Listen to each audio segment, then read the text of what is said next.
I hate this shirt. Stay tuned to learn why.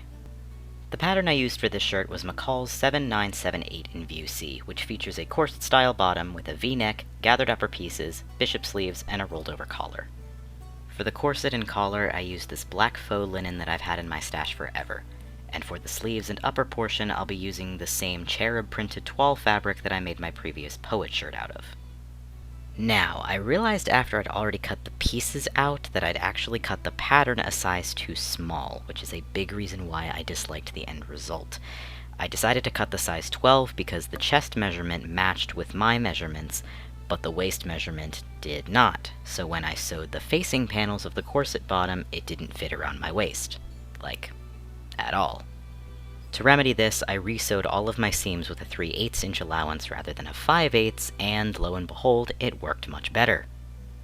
Once that was done, I turned in the upper edge by 5/8 of an inch and repeated the steps with the uninterfaced corset pieces.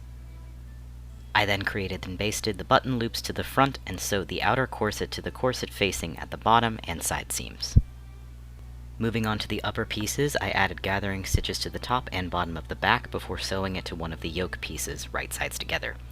I then sewed the right side of the second yoke piece to the wrong side of the back piece. This will finish the yoke and add extra strength to the shoulder area. I then folded the shoulder seams of the yoke facing over the actual shoulder seam and hand-stitched it in place to finish the edge. I also basted the neckline and sleeve edges together at this step. Next came the collar. I turned up one edge by 5/8 of an inch, then sewed the unturned edge to the neckline. I then hand-sewed the folded edge over the collar seam to finish it off, and rolled it out so it looked like this. After that, I sewed and serged the side seams and attached the corset to the upper piece, matching the seams and marks. I then lapped the folded edge over the seam and hand-sewed it in place, same as the collar. I sewed the buttons at this point as well. Moving on to the sleeves, I sewed and serged down to the dot marked on the pattern, then pressed open the seam and sewed the seam allowances of the open edge down so that they remained open. After basting the remaining button loops to the cuffs as marked, I ran 2 rows of gathering stitches onto the lower edge of the sleeve and gathered them down to fit the cuff, leaving 5/8 of an inch of the cuff free at both ends. I then folded the cuff in half and sewed these end extensions together, turned it out, and hand-stitched the edge over the seam line. When that was done, I sewed and serged the sleeves to the bodice and added the buttons to the lower cuff. Now, theoretically, I should have been done at this point, but when I tried the shirt on, it gaped really badly around the middle, which they actually did show happening on the example shown on the pattern envelope. This is yet another reason why I didn't like this project, but rather than scrap the whole thing and quit, I decided to add an underlap to hide the gaping and make it more wearable. To create the underlap, I traced part of the front corset pattern piece so it would line up nicely with the bodice front. I then cut 2 pieces of linen on the fold, as well as 1 piece of interfacing to give it some strength. I sewed the 2 pieces together, turned them out, top-stitched them, and ended up with this. I decided to hand-stitch the underlap to the underside of the button loop half of the corset so the stitching wouldn't be visible from the outside.